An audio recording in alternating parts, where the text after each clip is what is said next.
Hello guys, this is Trinity Storm here and welcome back to my channel. Today I'm going to do a short movie on what if Naruto was nearly killed by third Hokage. If you enjoy this video, please like, share and subscribe to my channel. Now wasting no more time, let's start the story. The Kyuubi roared, slamming its massive paws into the ground and crushing dozens of Konoha nin. The ninja were terrified, but their unbreakable spirit would not allow them to stop fighting, regardless of how little difference they were making to the demon fox. The tails behind it flickered left and right, almost like flames in the wind, each capable of destroying mountains. But the Kyuubi wanted the people here to suffer and die slowly. A quick death would not be pleasant for them. Namikaze Minato arrived on the scene shortly after his wife gave birth to their second child, whom they named Naruko. Unfortunately for Minato, the Kyuubi invasion cut short the time he had spent with his newly born child. The Kyuubi had chosen Konoha as its personal stomping ground, seemingly from nowhere and seemingly in a trance of bloodlust.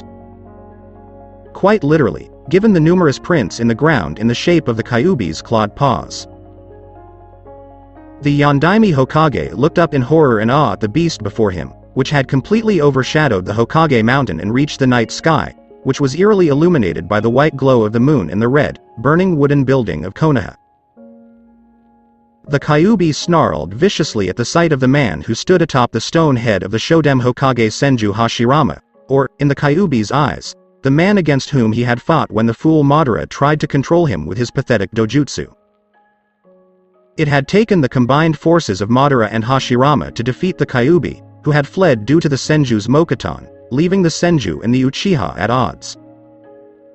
He immediately charged up a Biju bomb to wipe the man's face off the face of the planet, determined to get the last laugh on the Shodem. Minato had noticed the demon fox charging up its trademark attack, which it shared with its family. The Rasengan was one he had based his own jutsu on. One he hoped to teach his children when they were older. Naruto, then 7 years old, watched in awe as his father summoned the boss toad, Gamabunta, who was still slightly shorter than the Kyuubi due to his folded toad legs, and leapt straight at the Kyuubi, who had charged up a black ball in his fang-filled maw. His father leapt off Gamabunta's head and made contact with the charging ball. For the child, everything seemed to move in slow motion. When his father made contact with the ball, he vanished and reappeared at the top of Gamabunta's head, this time without the ball. A large explosion indicated the Bijudama exploding in the distance, and Naruto was slightly surprised. He had seen his father use the Hiroshin no Jutsu several times before, but had never seen him teleport such a large object. An Anbu noticed him and whisked him away to safety at the hospital with his mother. A subconscious part of his brain that would develop over time shelved the valuable information of the day, just in case he needed it to defeat his father when the time came to surpass him in the future. Naruto, who was only 7 years old at the time, was taken aback by the sight of a giant toad wielding an equally massive sword fighting a colossal fox with 9 tails. As the katana slammed into its side, the Kyuubi screeched, racking his sharpened digits across Gamabunta's face and causing the toad boss to leap back. Fortunately, only one of the fingernails had scratched Gamabunta, from above his eyebrow to his upper lip, leaving a scar on his face as proof that he had fought the Kyuubi.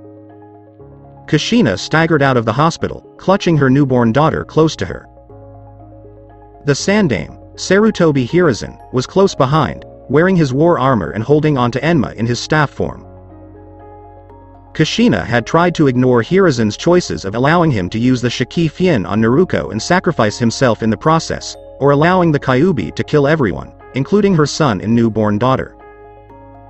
When they left the hospital and looked up, they saw the Kyuubi and Gamabunta locked in combat, Minato above shouting commands and firing jutsus that the demon easily shrugged off. With no other option to stop the Kyuubi, a frail Kushina sobbed as she handed Hiruzen her child in preparation for the Shiki Fien. Naruto was brought to her side as he left with her. Kushina was dying as a result of the Kyuubi's escape, and with her dying breath she told him that she loved him and that she would protect his sister from any future harm. Naruto held her hand and promised to hold it until she breathed her last breath and died. One brave Anbu had Shunshined Gamabunta and Minato, both of whom were still fighting the Kyuubi and running on fumes. The Anbu informed Minato of Hiruzen's plan to sacrifice himself for the sake of the village and transform his daughter into the Kyuubi's Jinchuriki, the only tailed beast without one. Minato reluctantly agreed to Hiruzen's proposal because there was no other way to stop the Kyuubi. He only hoped that his daughter would not be shunned by society because she possessed a demon fox. But what happened next surprised him. Root Shinobi ambushed him while he was vulnerable and held him down while Hiruzen finished the jutsu. But instead of his own soul, he sacrificed Minato's. Minato slumped over, dying unexpectedly because he hadn't expected his soul to be taken by the Shinigami, let alone by a man he considered a friend. A naked Naruko slept silently in front of him as the Shinigami sealed the Kyuubi into her, while Hiruzen smiled as his plans for her future were formed in his mind. The battle with the Kyuubi was over. Buildings were destroyed and lives were lost. Konoha, on the other hand, had lived to see another day.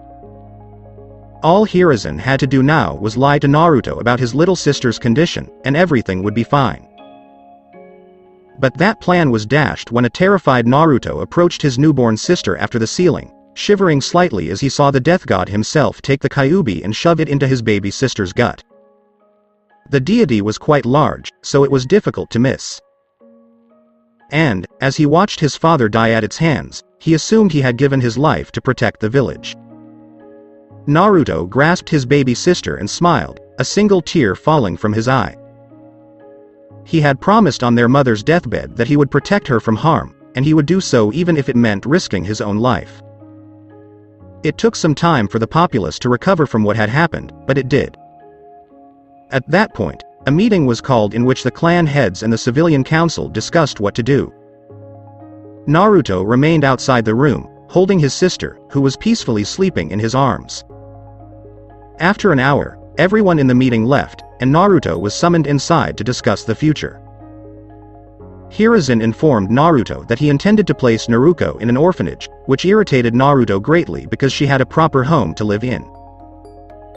He explained to Naruto that his parents had many enemies who would go to any length to kill them both if given the chance, but if his sister was labeled as a clan-less orphan, she would be safe from harm.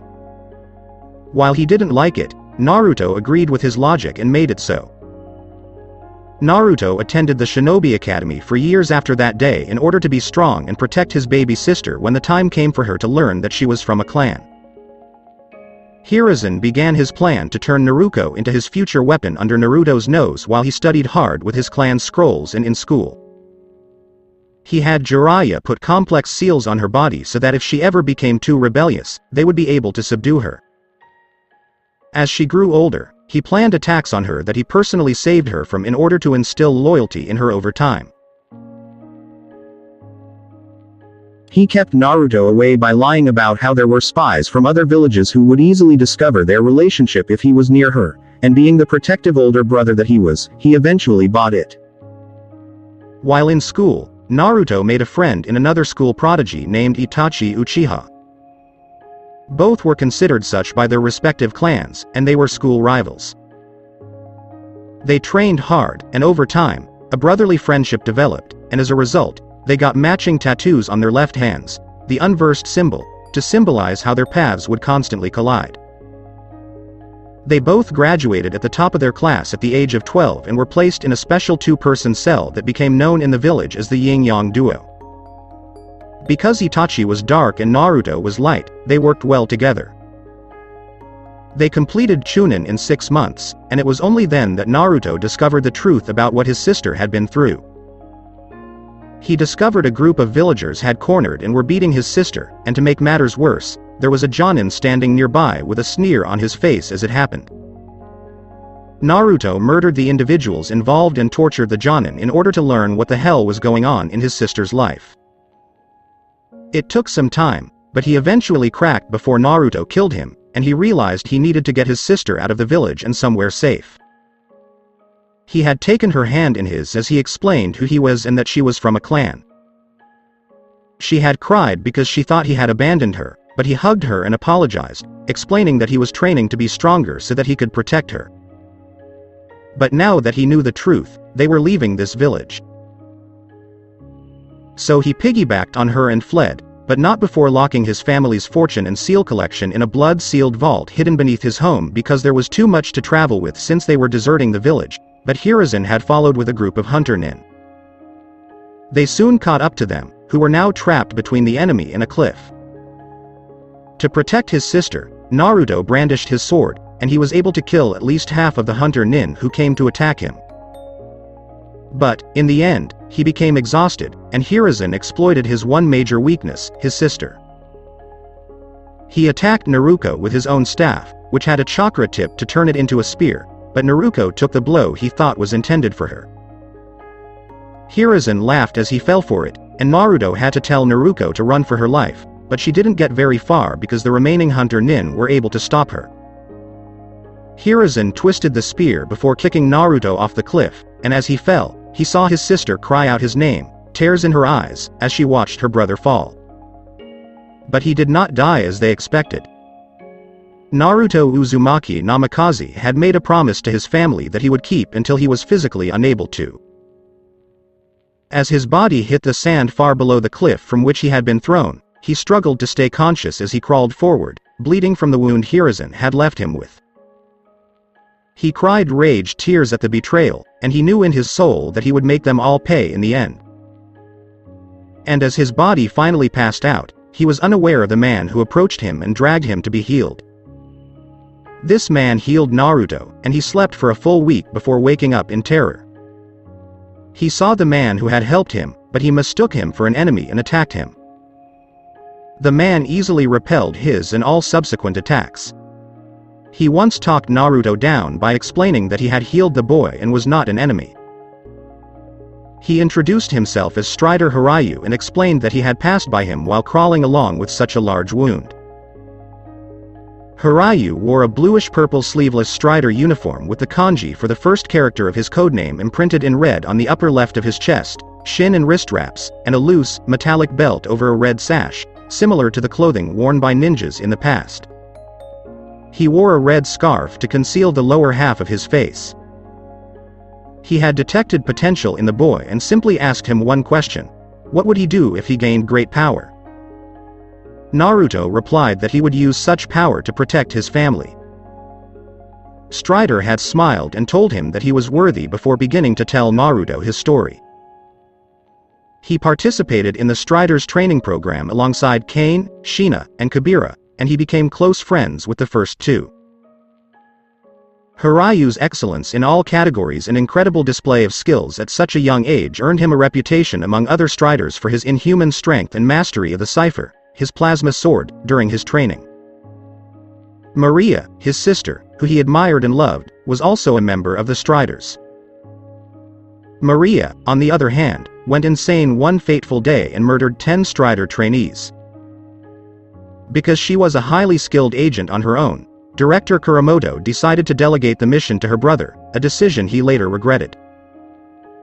Haru fought his insane sister desperately while attempting to reason with her, but was eventually forced to kill her in self-defense.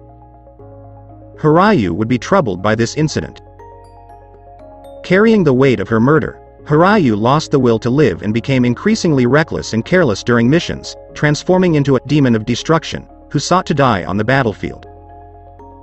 6 months after Maria's death, Director Kuramoto assigns Haru his final mission as a Strider: to rescue Dr. J. Hogan, the leading authority in nuclear fusion, and eliminate the Phantom Unit, the terrorist group that kidnapped him. Kane expresses his displeasure with Kuramoto's decision to send him on such a dangerous mission alone, citing Haru's unstable emotional state since his sister's death, but both are unaware that Kuramoto purposefully assigned him to such a dangerous mission, believing that if Haru survives the ordeal, he will be able to overcome his distress and move on. Haru breaks into the enemy base in the middle of a snowstorm and begins savagely murdering everyone who gets in his way. The terrorist leaders, the Zangi brothers, soon confront him. The older brother, disguised as Hogan, is able to injure Haru's left arm and capture him, but Haru escapes by setting off bombs he had planted earlier to blow up the entire base, and then using his cipher to electrocute the area, instantly killing all remaining soldiers and severely burning the younger Zangi brother, Eren. Haruyu, exhausted from the assault, begins to wonder if his time has finally come, but he remains determined to bring his opponents down with him. Haruyu is about to cross blades with Eren one last time when Eren's brother appears from behind Eren's back and shoots him. Haruyu spins in midair and throws his climb sickle at the brothers, striking the older one in the forehead and killing him instantly despite being hit square in the chest. He then confronts and easily dispatches the enraged Eren. After falling to his knees, Haruyu examines the wound and discovers that the bullet was stopped by a necklace he was wearing that belonged to his sister. Haruyu makes a new resolve to live his life fully in Maria's memory, taking it as a sign that she would not want him to die this way.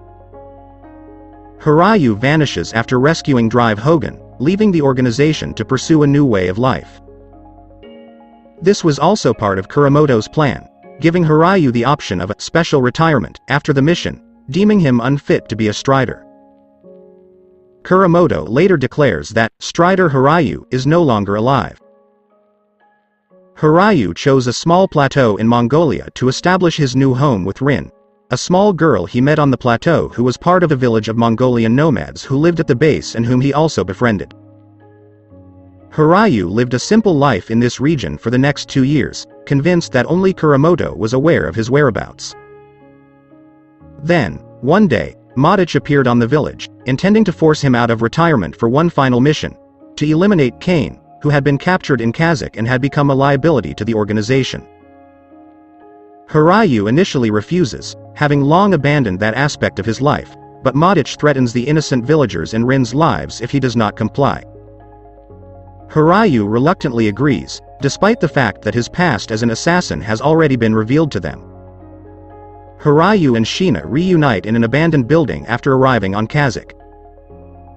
While Sheena was overjoyed to see him, Haruyu kept his mission to kill Kane a secret from her, even though he doubted he'd be able to complete it. Due to a blizzard, they find and retrieve an unconscious Kane from the secret police HQ and seek shelter in one of the rebel army's safe houses. Kane eventually regains consciousness and attacks both Haruyu and Sheena at the same time. Haruyu confronts and eventually subdues the violent Kane, but not before Sheena is killed in his hands. Haruyu forces the captive chief of the secret police to reveal the truth behind Enterprise's Zane project and their brainwashing weapon after discovering a strange implant inside Kane's neck. Haruyu later assists the recovered Kane in coping with the grief of killing Sheena, and after discovering that his sister's insanity was caused by the same implant, he vows to put an end to the project and anyone involved in it. They bury Sheena the next morning, with Haruyu severing his ponytail as a symbol of his determination to bring down Enterprise. Haruyu and Kane later locate the Zane laboratory hidden within the Kazakh Federation Mental Institute, where Haruyu discovers one Zane terminal and Madich's involvement in this plot. After destroying the terminal, they learn from the Institute's head that more terminals are being built and that any effort is futile as long as the main computer remains operational. With this information, both decide to target the Amazon Institute next and use the terminal's satellite link to locate the primary Zane as well as the organization's headquarters. During their stay in the Amazon, Strider Arana and Strider Kabira attack them on Madich's orders. Haruyu defeats both Striders in combat and secures a path for himself and Kane to Enterprise's headquarters by infiltrating one of the rescue airships dispatched to aid the injured from the Institute's destruction. Haruyu and Kane attempt to infiltrate Enterprise's headquarters in Los Angeles by disguising themselves as repairmen, with Haruyu claiming the identity of Japanese engineer, Ryuji Asuka. When Madich discovers them, they flee and split up, with Haruyu fighting the attacking soldiers and killing Secretary Yuri. Haruyu is confronted by Faces Clay on the top floor of the building, who explains his views on humanity as flawed products and his goal of correcting that. Clay, unable to persuade him, imposes his mechanical bodyguard on him, but Haruyu eventually destroys it and kills Clay. Haruyu is cornered by Madich, who reveals his plans to take over both the Enterprise and the Striders and frame Kuramoto's death on Haruyu and Kane. However, Haruyu is able to fight Madich one-on-one and stand against him despite his wounds thanks to Kane's timely appearance. Kuramoto's arrival then interrupts the battle, revealing that all Striders are now fighting Madich. Madich is cornered and threatens everyone present with a bomb before being killed by the awakening Mother Zane. As the machine begins to attack everyone, Haru notices its core and launches his cipher at it, destroying Zane and its skyscraper and effectively ending Enterprise. Finally, Kane and Kuramoto discuss Haru after he has quickly left the area. Haru looks back one last time before disappearing, leaving his cipher behind, where it still stands to this day. Since that day, the world has changed, with wars breaking out all over the place and cities being destroyed everywhere. The remaining Striders were quickly overwhelmed and killed. The cities of the world were destroyed, with only the robots who inhabited them remaining. Strider had been looking for a place to call home for the past 1,000 years, ever since the means to make him the way he was completely stopped his aging. And eventually he discovered the elemental countries, where he hoped to find someone to teach the Strider program to. But he'd been looking for someone to pass it on to for a long time. He witnessed the rise of the major villages, and how they, like the rest of the world's cities, went to war for power. He had almost given up on his search when he happened upon Naruto by chance, and his instinct told him that he was the one.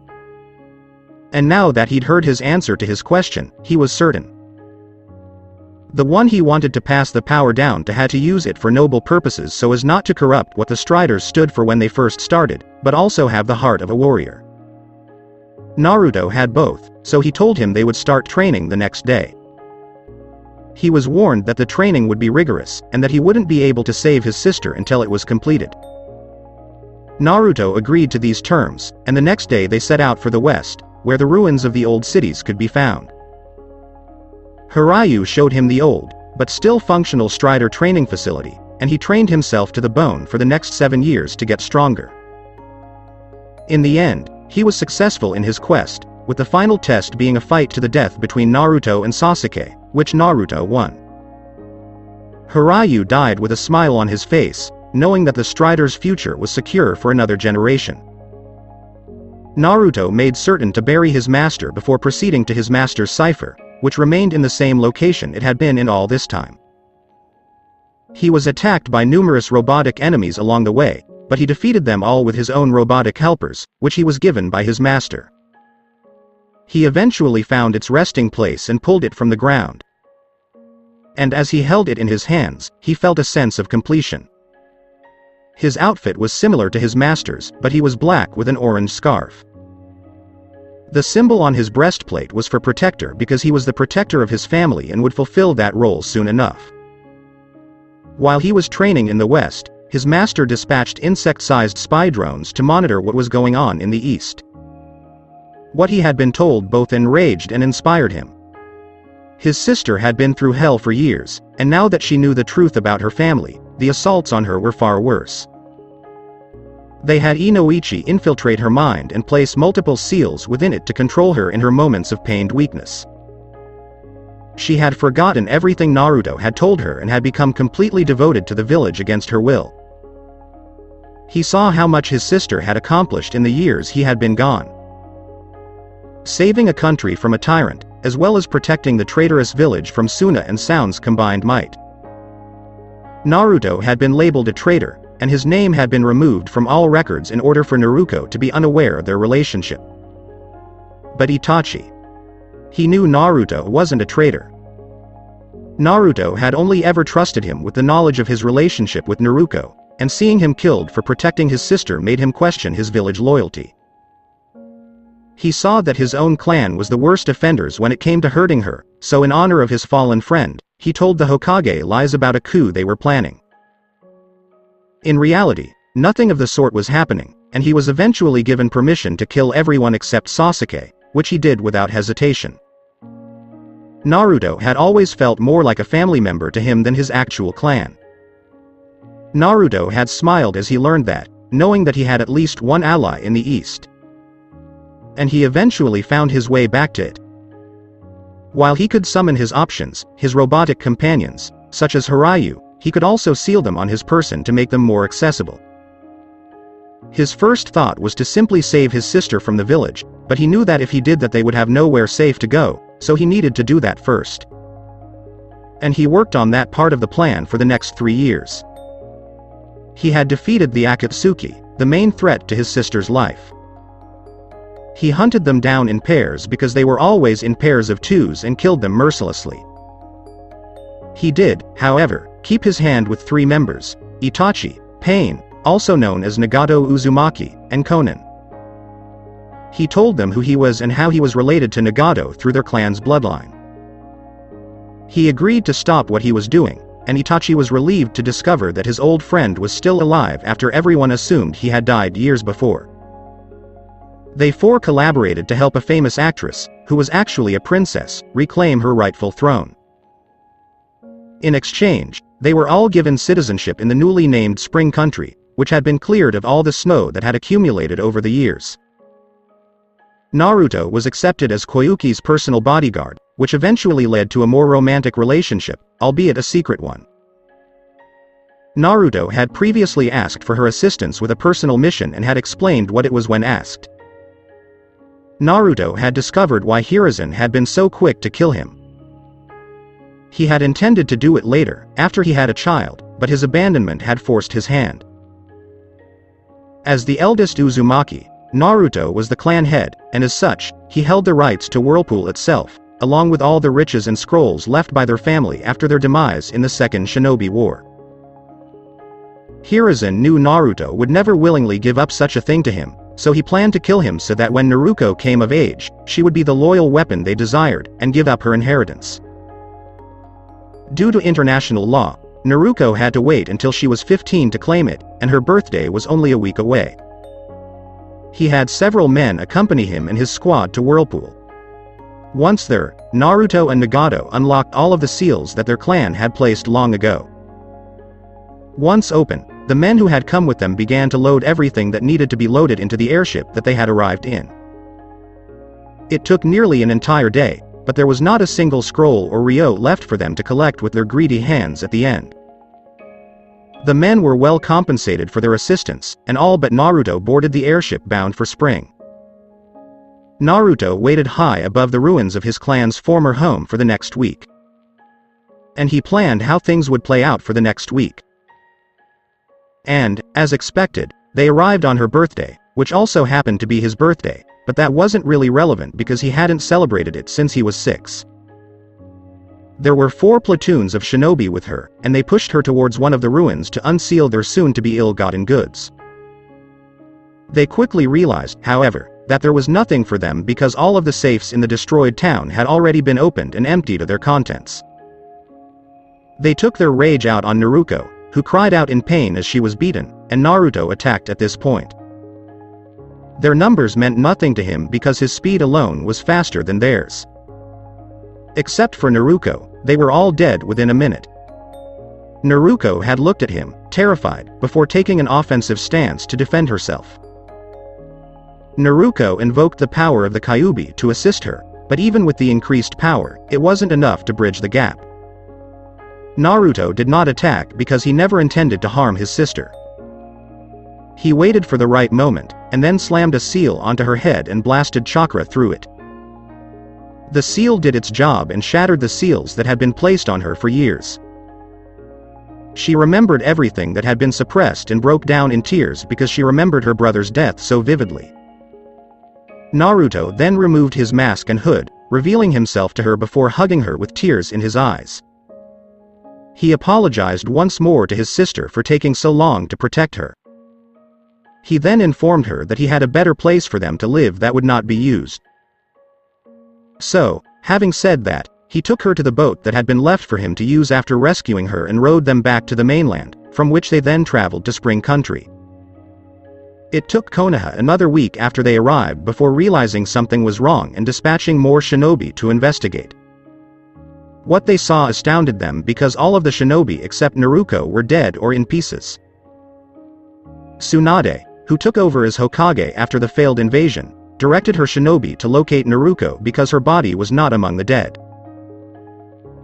What irritated her and the rest of the councils even more was the fact that everything of value had vanished, and to make matters worse, they had gotten into the Namikaze estates a few years ago with Jiraiya's help, but they were met with partial success because all the scrolls and money they were looking for were in a special vault that was sealed with Naruto's blood and only he could open it, not even Naruko, and he was dead so there was. So Jiraiya searched for Naruko for months using his spy network, but he couldn't find her. But his spies in Spring were able to do so one day. Years ago, they attempted to form an alliance with the then named Snow Country, but their daimyo was a stubborn man and refused. They had planned for years on how to obtain one from them because they desired the technology that they possessed with their chakra armor and airships, and their solution came in the form of Princess Koyuki. They had sought her out to assist her in reclaiming the throne in order to form an alliance, but by the time they found her, she had already done so with the assistance of her bodyguard known as Strider. Jiraiya's spies had seen her walking the streets shopping for herself and following her to see her training with Strider himself, and they were furious that she had abandoned her birth village. Tsunade dispatched Hiruzen, his two older teammates, and a few Anbu to confront Koyuki and demand her return. What none of them knew was that Naruto had Naruko do this on purpose. He knew who Jiraiya's spies were because he had been trained in such matters by a Strider. He used them to his advantage because he knew they would try to kidnap Naruko, and he anticipated their attempts in the near future. With his mistress's permission, he killed them once he was certain they had reported her location to the proper people. It wasn't difficult because they thought they were so clever, but Naruto put an end to that. Hiruzen and company arrived a week later and basically demanded that Naruko be returned to them under threat of war. They made up any excuse they could think of. Every deception they could conjure up in their minds. They even dismissed the argument that she was an orphan and a legal Konoha resident.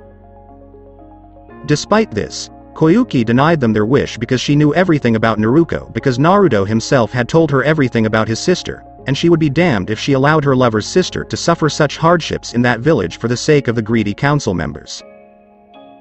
Hiruzen became even more enraged when it became clear that Naruko would not be returned. He took one step forward in rage, but that was all he could do because Naruto had appeared instantly, his face hidden behind his mask and hood, his cipher at Hiruzen's neck. Homura and Koharu were outraged by this action and demanded an apology, but Naruto stood firm, claiming that he had disrespected his mistress, which had dire consequences on its own. Koyuki told him to stand down, which he did and remained by her side for the rest of the meeting. Naruto finally looked at Koyuki, who had simply nodded towards him, when Hiruzen revealed Naruko's true heritage as not only an Uzumaki, but also the last Namikaze. Naruto took a step forward and removed his hood and mask. To say they were surprised was an understatement, given Hiruzen's certainty that he had murdered the brat years before. Naruto just laughed at them and told them that his sister was not returning to that village. That he had thwarted all of their plans by taking what they wanted from Whirlpool before they could take it for themselves. Naruko belongs in Konoha, Hiruzen exclaimed angrily. You mean she belongs with her throat pressed against the village's throat whenever they want? To take their mindless and pointless rage out on her for any, if not all, problems they can't properly deal with, Hiruzen frowned even more in response to Naruto's retort. Yes, if necessary. If Naruko must suffer for Konoha's sake, she must suffer for the greater good. It's one of the many sad reasons for being a Jinchuriki in this world, Hiruzen responded as he saw Naruto scowling at him. Our mother and Uzumaki Mito were never subjected to such cruelty. Why should Naruko be subjected to such adversity? Simply because you say so. You lied to me about keeping her safe all those years ago, but I am stronger than I was as a shinobi under your command, and I will do everything in my power to keep her safe from people like you. Hiruzen disagreed with Naruto's statement. I don't have to answer to you about my methods, Hiruzen countered, prompting Naruto to look at the Hokage with rage in his eyes. When it comes to my family, I will question your methods and put an end to any plans you have to control us. Declared Naruto as the Hokage tensed and the two Anbu flanking him did the same. Naruko belongs to Konoha, and you won't stop us from staying here to defend the village from its enemies, Hiruzen said before Naruto did something neither he nor his Anbu expected. He gave them the finger and told them to leave before he became violent. That the only reason he didn't kill him was because, unlike his traitorous ass, he followed the laws of the land.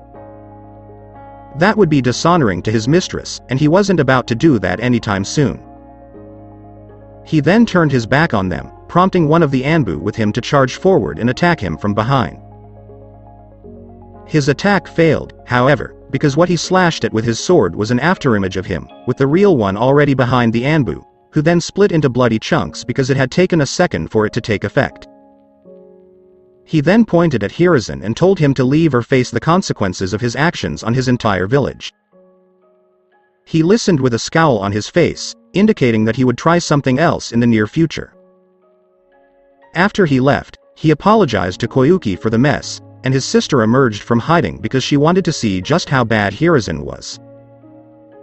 Koyuki forgave him but told him he would make it up to her later that night, which prompted Naruko to put 2 and 2 together and realize the two of them had a relationship. 2 weeks later, Konoha dispatched a few squads of root shinobi to kidnap Naruko, but the attempts failed spectacularly because Naruto and his team were expecting them at this point. 2 weeks later, they dispatched 2 shinobi to complete separate missions, with Kakashi capturing Naruko for re-education and Anko seducing and killing Naruto so that he could no longer obstruct their plans. But they failed their mission yet again. Naruto had known it was Anko the entire time, even when she used a genjutsu because his mind was too powerful to be affected by them, and despite knowing it was her, he treated her to a night on the town at his expense. Some enemies, in his opinion, deserved a final meal before they died, and that was what this was for her. She had dragged him to a love hotel for a night of passion after dinner and a movie, and when she thought his guard was down, she stabbed him in the back, only for him to vanish in a puff of smoke, revealing that he was a shadow clone. His cipher pierced her gut from behind, and he whispered into her ear that he had known who she was the entire time, before twisting the blade to make the attack lethal. Kakashi had fared no better since he had been stopped by Konan and Nagato. He had no way of countering Nagato's Rinnegan and was skewered in multiple places with paper spears summoned by Konan and used against him. Their heads were collected and packed into boxes before being sent to Konoha with a note that simply stated that what happened next was their fault. Naruto had been using the same insect spy drones that had recorded what had happened during his absence to scan a book that all Hokages had that recorded their illegal activities and was passed down from cage to cage for several weeks. It scanned it and wrote it out exactly as it was. He sent everything he had gathered to the other major villages using the knowledge contained within it. To say they were enraged would be an understatement. Konoha has committed atrocities since Hiruzen became Hokage for the first time, and he is now well into his second term. When he became Hokage during the Second Shinobi War, Konoha betrayed the Uzumaki clan in order to keep the Kyuubi in Konoha by using Jiraiya's spy network to leak valuable information so their enemies could kill them. Hiruzen and Danzo had helped orchestrate a slew of events that had befallen various leaders, nobles, and even assassinated clan heads in other parts of the world in order for Konoha to profit. He also ordered that their involvement be covered up, as well as that of other shinobi villages, mostly aimed at Iwa given our past rivalry, Kiri before and after the Bloodline Civil War, so Konoha could profit from the village's decline. Kumo was targeted in a number of areas they believed would be uncontested given their previous history of stealing members from still nomadic clans with powerful bloodlines. Even their ally Suna was falsely blamed and accused by them in order for them to lose clients to the Leaf. Everything was done to give Konoha the clients, resources, and power it needed to become, if not remain, the strongest of the 5 shinobi villages. The head ninja sent by Kumo to Konoha for peace talks in order to complete the overall negotiations for the peace treaty was actually one of Danzo's root agents he snuck into Kumo to spy on their village. The spy's mission was to figure out who the 2 Jinchuriki were in the hopes of one day apprehending them. If that wasn't possible, they'd be marked for a future Anbu sealing team to locate and extract their Biju into a more suitable host. The plan called for the head ninja to steal Hyuga Hinata, but the head ninja was to be apprehended by one of their own Anbu border patrols just outside of Fire Country, and with the treaty already signed, Kumo would be forced to pay recompense with at least one of their Jinchuriki. Danzo and Hiruzen had smuggled bloodlines from Kiri to Konoha while ensuring that the civil war not only continued, but escalated at various points. They had Jiraiya use his spy network to feed information to both sides of their civil war, knowing that it would make it easier for them to gain more bloodline users who fled the fighting or steal them because everyone assumed those kidnapped were either dead or had abandoned the war effort itself. The war ended with the help of Itachi, Nagato, and Konan, and the new Mizukage Mei had taken the seat. Konoha had several Anbu teams assassinate several high-ranking nobles across several countries, planting evidence to make it appear that Iwa was responsible. Konoha instigated several of these events, resulting in hostilities between Earth Country and other countries, eventually leading to the Third Shinobi War. During the peace that followed the Second Shinobi War, Hiruzen discovered that their military forces were gradually deteriorating, and the only way to keep things going was to start another war. One where Iwa was viewed as a monster, and with Kumo as an ally, it was only natural for them to join in on the fighting, with Kiri acting as a wild card at the time. And that was just the first 7 pages of nearly 50. So it was no surprise when the villages allied themselves together to destroy Konoha with the aid of Spring. Konoha had gone the way of the sore loser and shown proof via message of Naruto and Naruko's heritage to Iwa in an attempt for them to kill them both since they were the children of their village's sworn enemy Minato so as to not enjoy victory of any kind. What the village didn't realize was that Naruto had cleared the slate of hatred between them a few years ago. He had saved his granddaughter from being kidnapped by Konoha in order to breed her for her bloodline and had safely returned her to the village. Naruto had gotten down on one knee and apologized for his father's actions, explaining that he was not one to hold a grudge against them because they had done nothing to him personally. That all he wanted to do was protect his sister, and that as long as they posed no threat to her, there was no reason for him to attack them.